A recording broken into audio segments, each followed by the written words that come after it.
बोधा। थोड़ा खिसका लो। सकल वाङ्मय तत्त्वबोधा। तुद्भूत बुद्धि पटु भी सुरलोकनाथै। तुद्भूत बुद्धि पटु भी सुरलोकनाथै।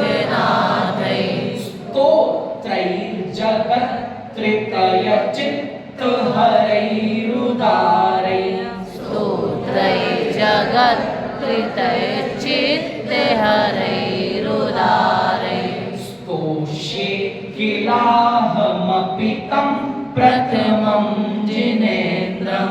स्तोष्ये किलाहमपि तं प्रथमं जिनेन्द्रं। ये दूसरे श्लोक में भी लास्ट अक्षर है प्रथमम जिनेन्द्रम, लास्ट अक्षर है। इससे भी हम पता करते हैं कि जो इस अवसरपणी काल में पहले तीर्थंकर जिनेन्द्र हुए उनको यहाँ नमस्कार किया जा रहा है। या फिर दूसरा अर्थ इसका ये भी कर सकते हैं कि सबसे पहले मैं जिनेन्द्र भगवान को नमस्कार करता हूँ, लेकिन कुछ भी अर्थ निकाल सकते हैं।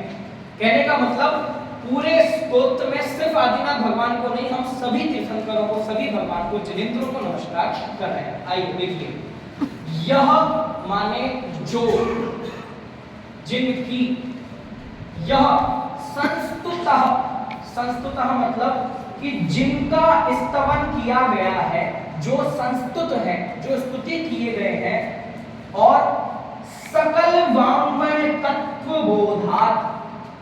सकल वाङ्मय माने पूरा वाङ्मय। वाङ्मय कहते हैं कि जितना भी साहित्य लिखा गया, पढ़ा गया, बोला गया, उसको कहते हैं वाङ्मय। चाहे पद्य हो, चाहे गद्य हो, कुछ भी। तो ऐसा कोई भी शब्द, अक्षर, साहित्य, पूरा द्वादशांग, जिनको बोधात, द्वादशांग के तत्व से बोधात, जिनको बोध हुआ है, किसका?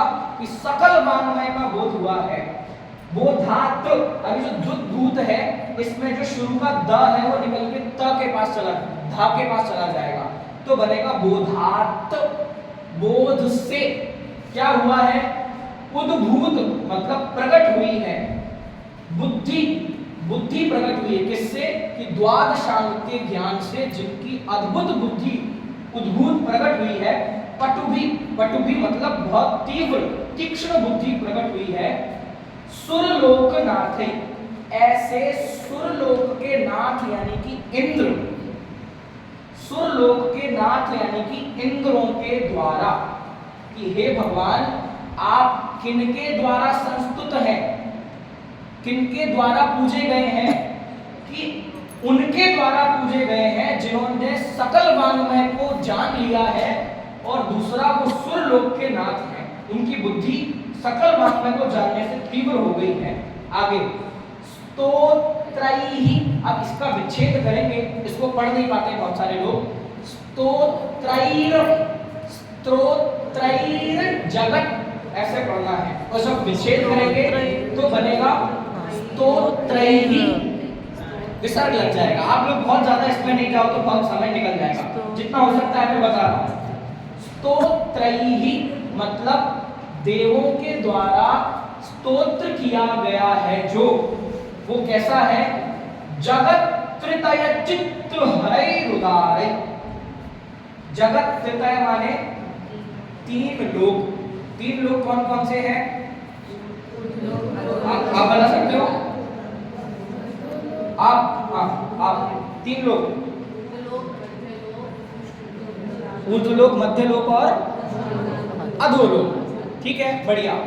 तो आप तीनों लोकों के चित्त हरैरुदारै, चित्त माने हृदय को हरने वाले हैं।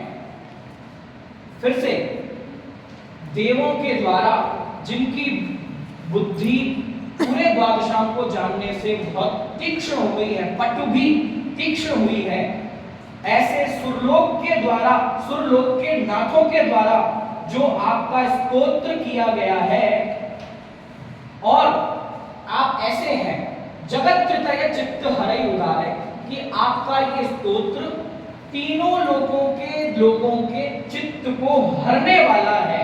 उदारई मतलब उत्कृष्ट है, उदार है।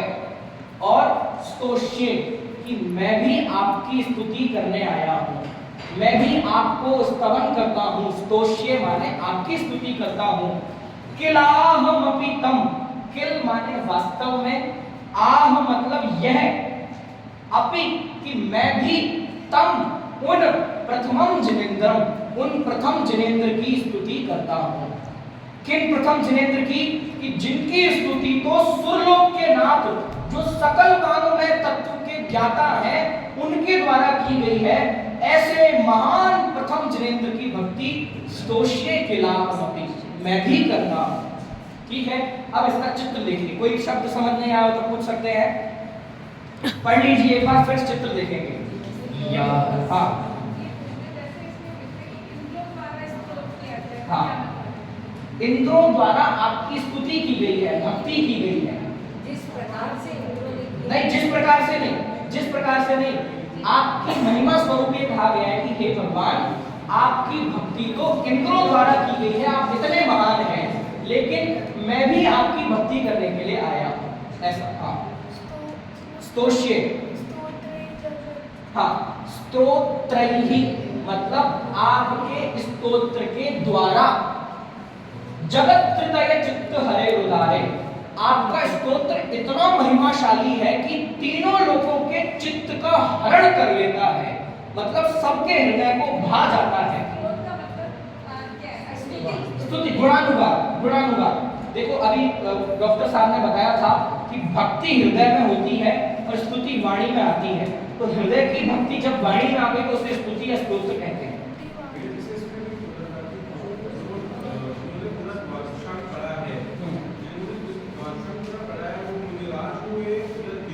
हाँ ठीक है, देखिए जरूरी नहीं है सभी मुनिराजों को द्वादशांग का ज्ञान हो। एक बात, दूसरी बात, द्वादशांग कोई पढ़ने से पूरा ज्ञाता नहीं होता, ये ऑटोमेटिकली सिद्धि प्राप्त होती है, सो द्वादशांग का ज्ञाता होते हैं।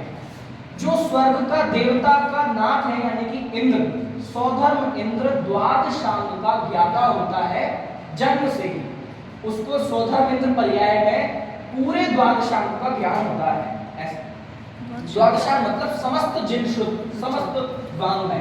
ठीक है, पढ़िए इसको।